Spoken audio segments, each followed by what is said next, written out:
I am delighted on this podcast, this FHS podcast, of the co-founder and CEO of the Transformational Travel Council, TTC, Jake Haupert, with us today. Jake, delighted to have you come calling in from Seattle. Hey, yeah, thank you. Honor is all mine. Good to be connected. Now, I'm just going to simply read your CV or the introduction to yourself, because I think it's so interesting and it gives a good insight as to what TTC is about and what you stand for. But it's a global movement that promotes travel as a catalyst for personal growth, societal change, and environmental regeneration. So with over 2 decades of experience in the travel industry, Jake has dedicated his career to redefining tourism, moving away from passive sightseeing and toward purpose-driven, intentional travel experience. Jake began his career in traditional tourism, an award-winning adventure tour company, and then pivoted whilst climbing. You had that pivotal moment while climbing Mount Kilimanjaro. And if you can see behind me, I've got a picture of Kilimanjaro, Jake, because you climbed it the year before you climbed it in 2016. And we broke the world record for playing cricket in the crater of Kilimanjaro. So no, enough about me. But anyway, it's great. So today, Jake is recognized as a leading voice in regenerative tourism, conscious travel, and the transformational economy consulting for destinations, hospitality brands, and tourism stakeholders worldwide. Jake is an advocate for transformational travel, a concept rooted in self-reflection, deep engagement, and meaningful cultural exchange. His work aligns closely with Saudi Arabia's Vision 2030, where hospitality and tourism investment is focused on creating immersive, high-packaged experiences that redefine the region as a global travel destination. So Jake, welcome to this podcast, and delighted that you're going to be participating with us at FHS Saudi from the 11th to the 13th of May as well. Thank you. Yeah, I'm very much looking forward to it. Have not been, and excited to engage a new culture and get to know some really incredible people in the space doing meaningful work. Now, tell us about your light bulb moment on a Californian beach in 2001, which set you off on this new path in travel. Can you just walk us through that experience and how it shaped your perspective on what travel should be? Yeah. I was one of those lucky people to identify a pretty strong sense of purpose early on in my career, and I fell in love with travel early on. I didn't travel a lot as a kid, but the travel experiences I did have were pretty impactful, and my grandparents traveled a lot, so they were bringing back stories and trinkets and souvenirs, from around the world. And simultaneously, my mom was, more focused on her journeys within, and really brought me under her wing in terms of, seeking the unknown within us, and so I had this nice balance of two different approaches to satisfying curiosity. One was an inner approach, and one was to see the world. And so when I went off to university and I got my degree in hospitality and tourism management, and then I was lucky enough to get into the Four Seasons Aviara outside of San Diego, California, and was part of this management trainee program. And I was working in room service, and we were taking care of some pretty extraordinary folks, that were there visiting. I remember some celebrities that were coming through there, and being an Oregon boy, I was just like pretty amazed by, what was happening there, and the Four Seasons dedication, like meticulous dedication to service and care. That being said, I was out on what is called Dog Beach, and I was really reflecting on where I wanted to go, where I saw travel going, and recognized that I was feeling a calling to get into conservation and to be an activist. There was an organization called the Ecotourism Society that was emerging then. And I was really inspired by, Megan Epler-Wood and Kurt Katai and some of those thought leaders that were really bringing some of these more conscious approaches to tourism forward. Sitting on the beach, under the moonlight, I had that moment that I hope as many people as possible can have, where I was just like, okay, this is what I want to do. And this was about 15 years ago? This was in 1999, so this is about 26 years ago, something like that, 2000. But yeah, so since then I've been on that path, and some of my perspectives and knowledge and wisdom has evolved, and that's contributed to the work that the Transformational Travel Council is doing now. Well, that leads us nicely on to what is transformational travel.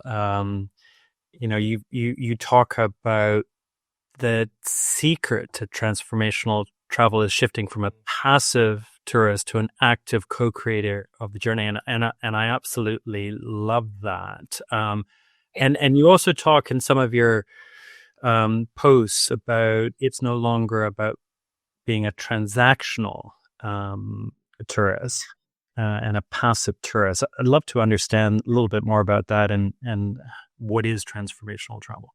Yeah. So it was around 2012, 2013. I was running Evergreen Escapes at the time, and we were taking people into the outdoors and national parks and using outdoor education techniques, naturalist interpretation, try to really connect people to nature in a meaningful way.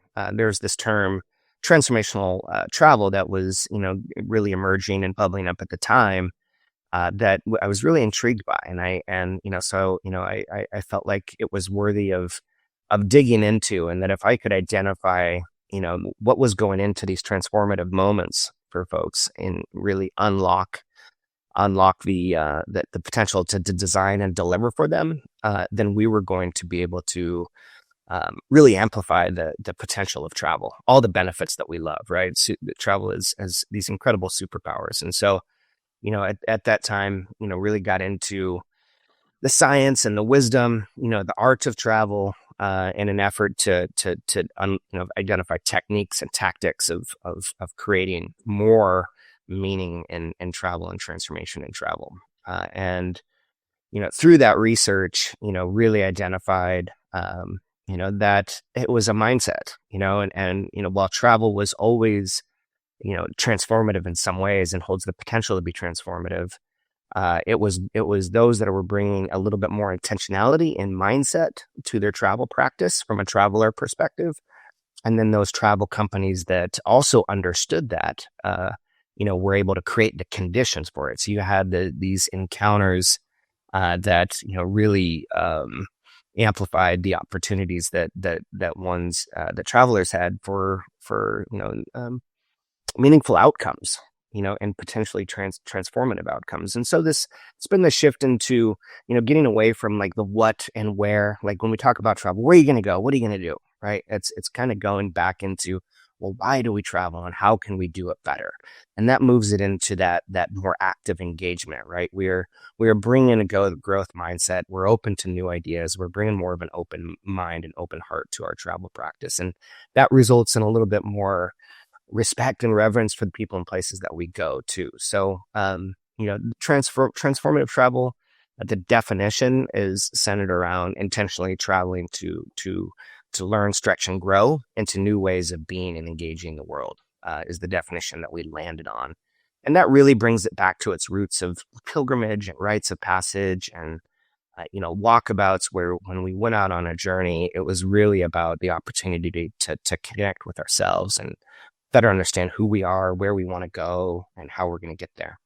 But Jake, for many travelers, the purpose of travel is completely different for some, in that they're just looking to relax and,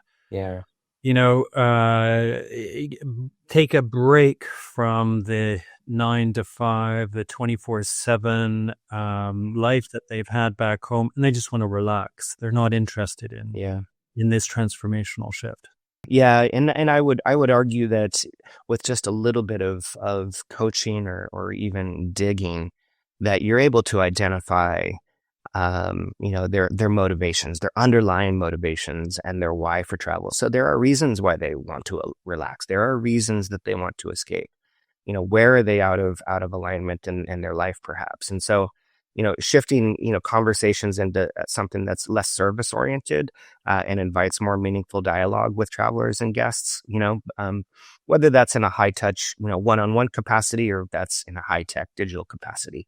The idea is to acknowledge that, that there are reasons for travel that you may not be fully aware of. And if you're able to bring those to the surface, you're typically going to have a little bit more of a positive or impactful experience. So mass tourism for you, of course, is not something that you're an advocate of, or these large cruise boats, etc. No, I wouldn't say that. I'd say that that's where the opportunity exists. I think that the large cruise lines and, some of the larger, hospitality hotel collections, I think that there's tremendous opportunity to weave in some of these ideas and concepts, principles, and practices, as it's a lot of those individuals, I think, and that are out there in mainstream travel and booking transactions on the OTAs that would really benefit from, taking some of these different approaches to travel. And with that, the positive impact of that is significant.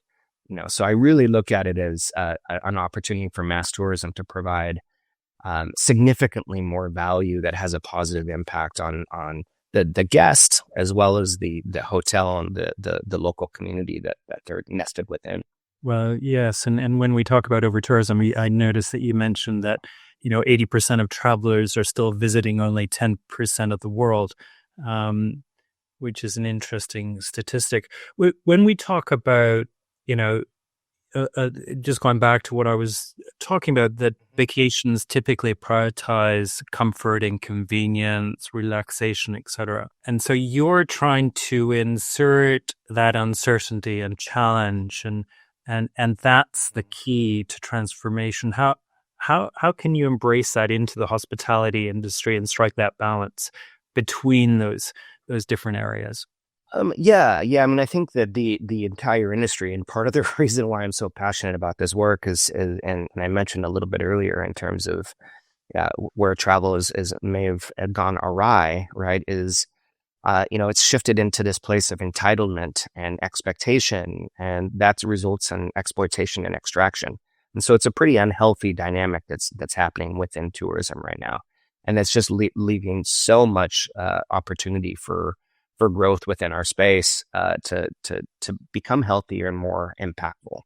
And within the hospitality space, I mean, we see, all of these hotels, trying to grab onto AI and introduce, become more high tech, and that's going to allow them to meet every single need of the traveler and the guest, and that is going to bring them the positive results that they want. But I would argue that it's those hotels and hospitality organizations that really embrace the humanity and bring in back to their own human potential and unlock their human intelligence. Those are the ones that are going to create more meaningful interactions and engagements, between staff and guests, but also within the culture of the hotel. Right, when you're in the transformation business and when you're bringing more meaning and purpose, it tends to have a positive impact on the entire team.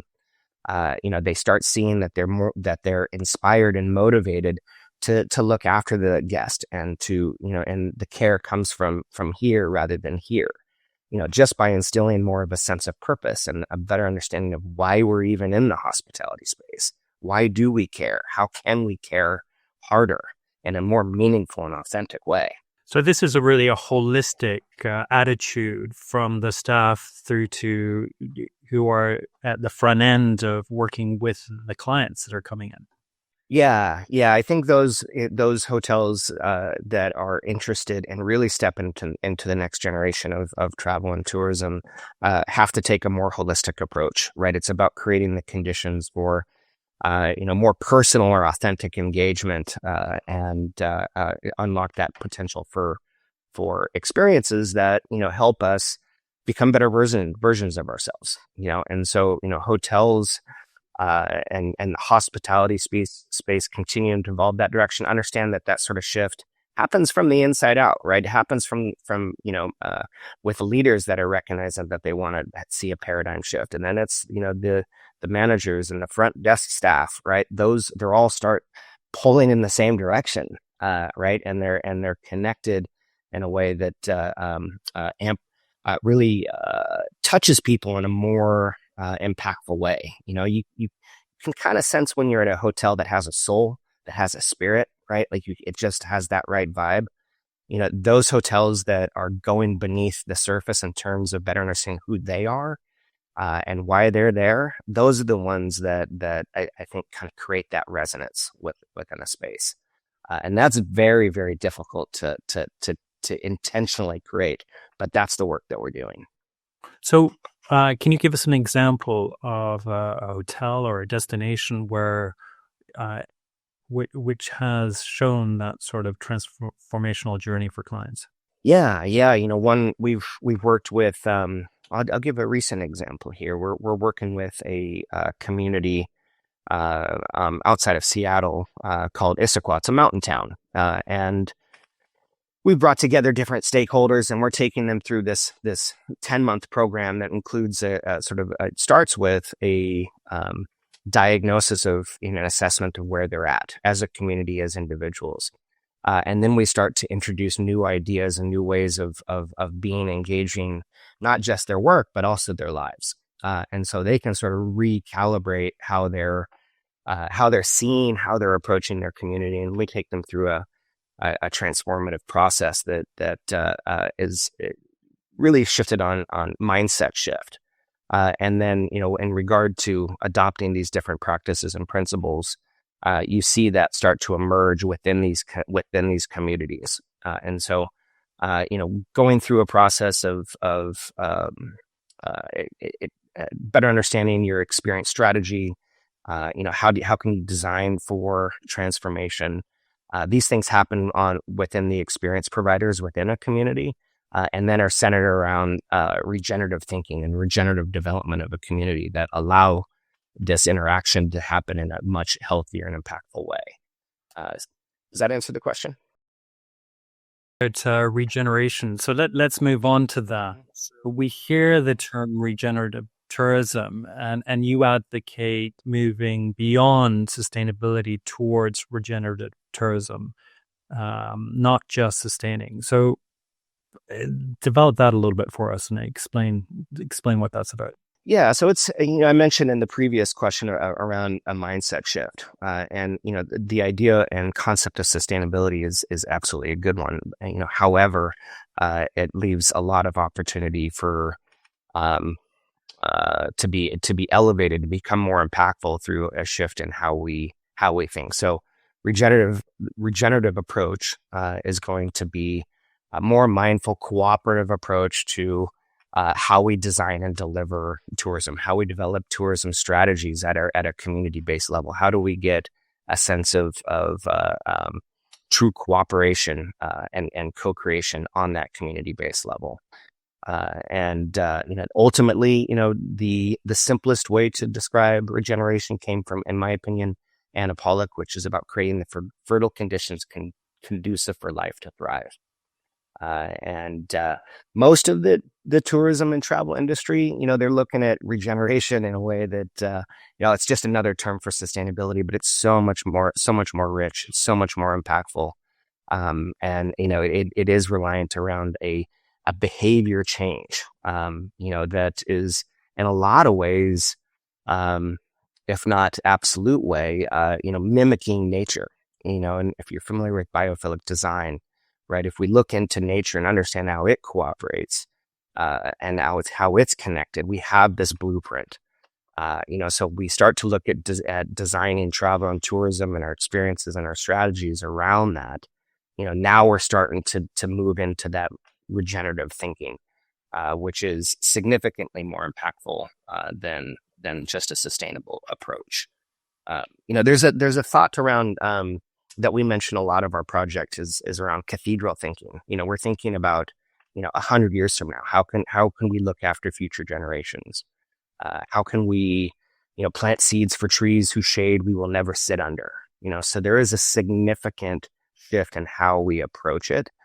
That's more about the interdependence and interconnectedness, and looking after the we as opposed to the me. Yeah, and probably leaving more than you take away when you visit these destinations. Yeah, which that's in my opinion, common sense, right? I mean, we that should be part of our principles, that are ingrained in us from day one. We should, just like when we visit someone's house, we bring gifts, we help clean up after a meal, right? We're leaving that place in a positive or more positive place, and that's rooted in universal truth and kindness.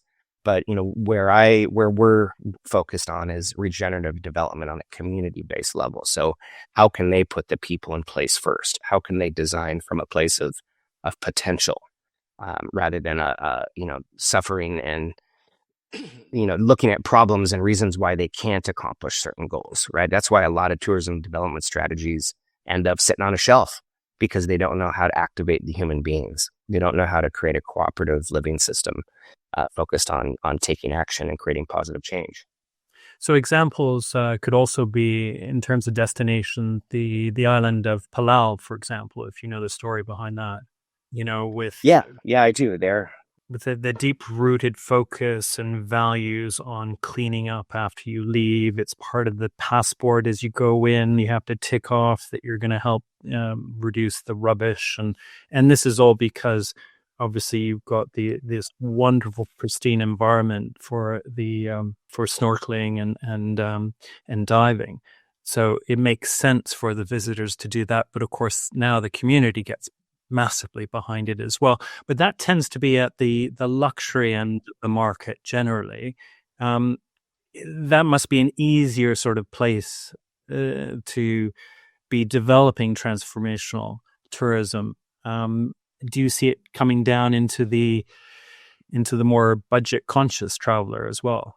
Yeah, absolutely. I don't know if I necessarily agree that it just sits in the luxury travel space. I think in a lot of ways, it's that luxury travel mindset that is sort of distancing people away from the potential to have transformative experiences. Bringing more entitlement and expectation and ego to it ends up polluting the experience, right? You're actually not participating in a way that is around getting out of your comfort zone. A lot of luxury travel is centered around traveling in your bubble, right? And missing the real beautiful opportunities to connect with others and connect with other cultures. And I think that, so it's not necessarily a budget or a moderate or a luxury travel perspective. It's not even necessarily a sustainable or a wellness approach. Those people that are across the entire space, those that are bringing more of that growth mindset, that understand travel is the space to learn and grow, and potentially improve your life and improve the lives of others. It's that mindset that we're trying to tap into and cultivate more of. Well, I love your quote on one of your posts by Joseph Campbell that you included. The cave you fear to enter holds the treasures you seek. Just develop that a little bit. Yeah. And, we covered this a little bit when we were talking about, travelers' desire to go and relax, right? Or to escape. Typically, for a lot of us, we have been so focused on the outer journey that we often neglect the reasons why we travel and the purpose for it and the opportunity that it affords us to learn more about who we are, at a given age and stage in our lives. And typically in this work, when you're working in transformation in a more meaningful way, it's about getting people to, go into that cave, right? And use travel as an opportunity to seek out those treasures that lie within you. So many times, so many of us look at travel is we're going to find the answers out there. Travel is just the catalyst. It's more about depth than it is distance.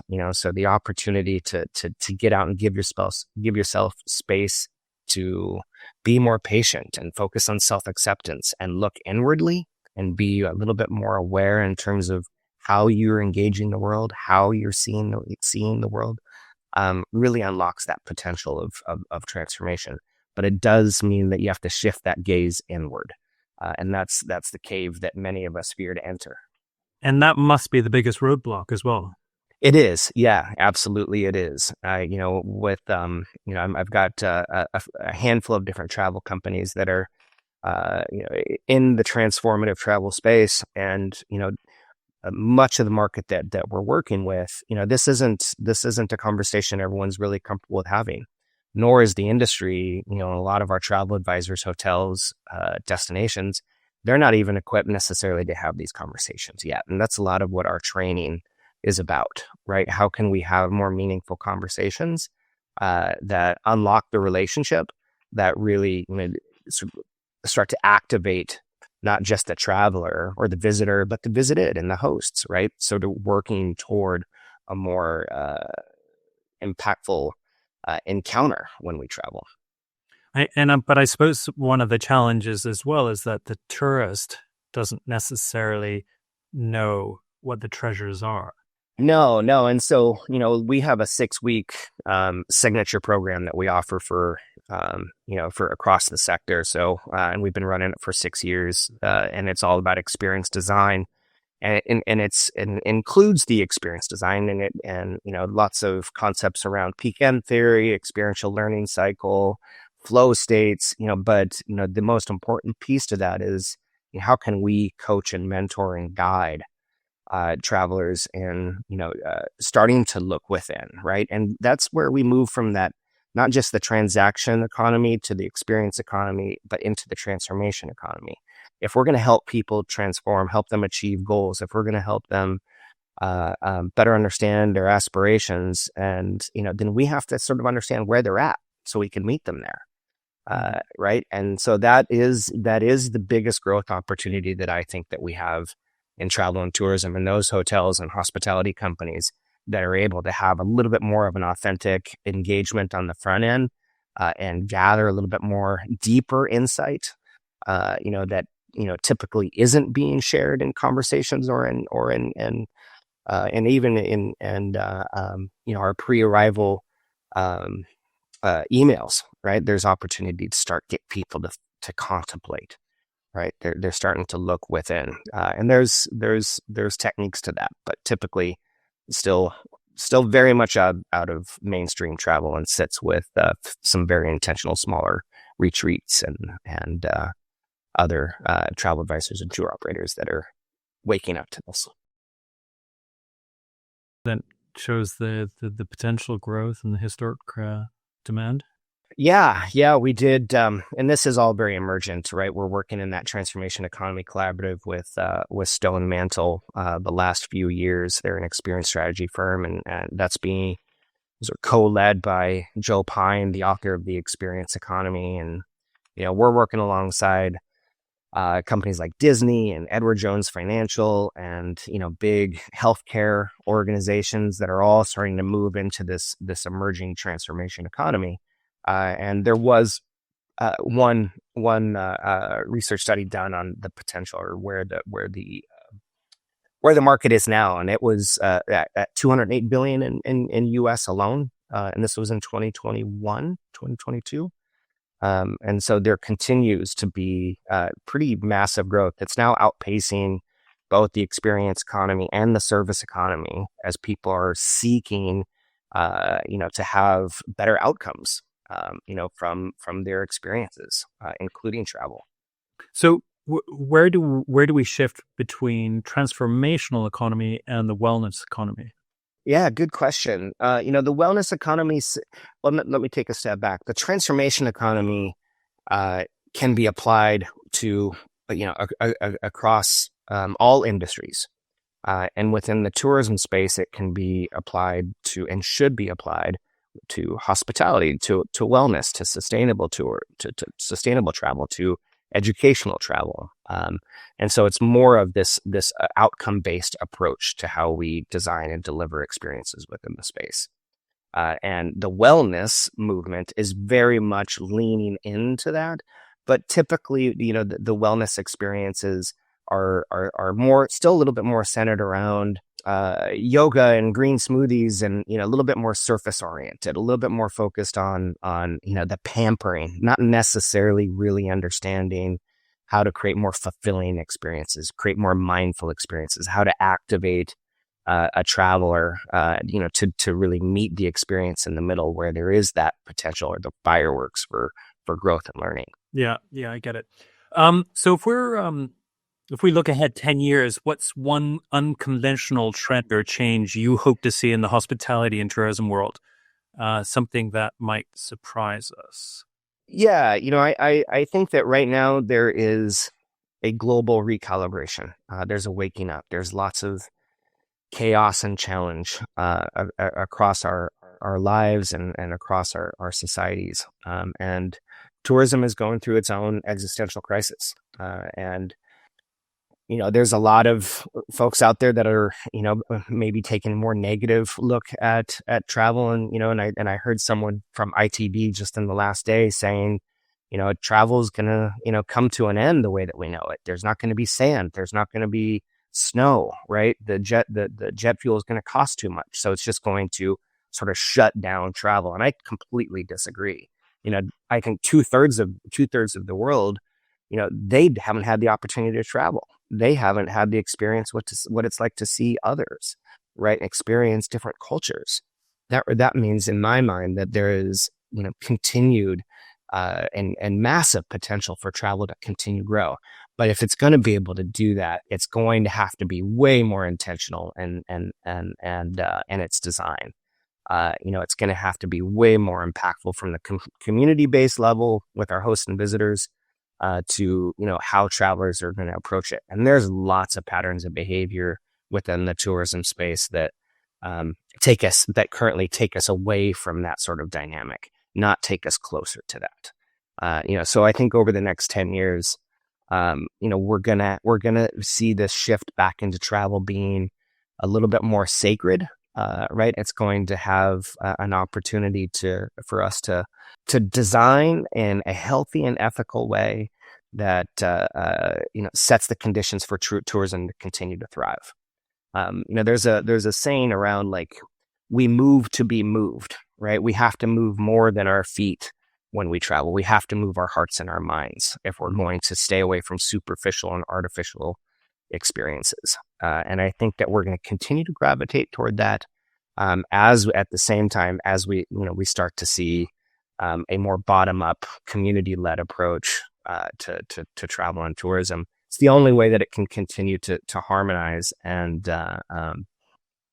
be mindful of the growth and travel that I project, that I think that we're going to see. And so I'd say that my thoughts are fairly different than a lot of the doom and gloom out there around travel and tourism right now. And also, this is not just leisure tourism; it's also business travel as well, which is very transactional, and difficult sometimes to get away from that transactional travel when you're visiting on business. Yeah, I agree, but a lot of the same principles can be applied there, right? Like, just be a little bit more aware of your why, be a little bit more aware of how to do it better, right? Bringing more purpose to even how we business travel is going to have a positive impact on the space. But it's not until we bring a little bit more awareness, intentionality, and ethics to the approach and design of it. And also providing the technology in order to alert travelers of those experiences that one could receive. Yeah, and that's what I said. It's going back to what I said earlier in the conversation. This balance, this emergence of AI, allows us to be considerably more thoughtful and intentional in terms of the human engagement and the human connections, right? So we're going to have access to all of this wonderful information, right? So how can we deepen, the experiences to really, unlock the potential of the real potential of travel, the superpowers of travel? Interesting. Interesting. I mean, it's very similar to, I think, for us as conference organizers, it's why do people attend? It's for networking. Well, if you can use that AI to help facilitate those experiences, which is on the networking side, the more valuable that event becomes. It's the same thing with travel. If you can provide the information, the ability to organize those experiences in advance so you're aware of them through AI, makes a huge amount of sense. Jake, I know our time is coming to a close. But I do want to ask you a fun and unexpected travel story Mm-hmm. of yours. So I heard you have a tattoo from an Amazonian tribe that translated to "Let it happen." What's the story behind this, and how does it connect to your philosophy of travel and life? Yeah, it's actually right here. It's Ginsa Daha, and I had the opportunity to stay with the Kofan tribe in the Ecuadorian Amazon about 6 or 7 years ago with a friend and mentor of mine, Gordon Hempton. He is a internationally acclaimed acoustic ecologist. So his work is all around saving quiet and finding the quietest places. And so we were down identifying this particular region of the Amazon as the first quiet park. And we spent a lot of time deep in the jungle recording the sounds of nature.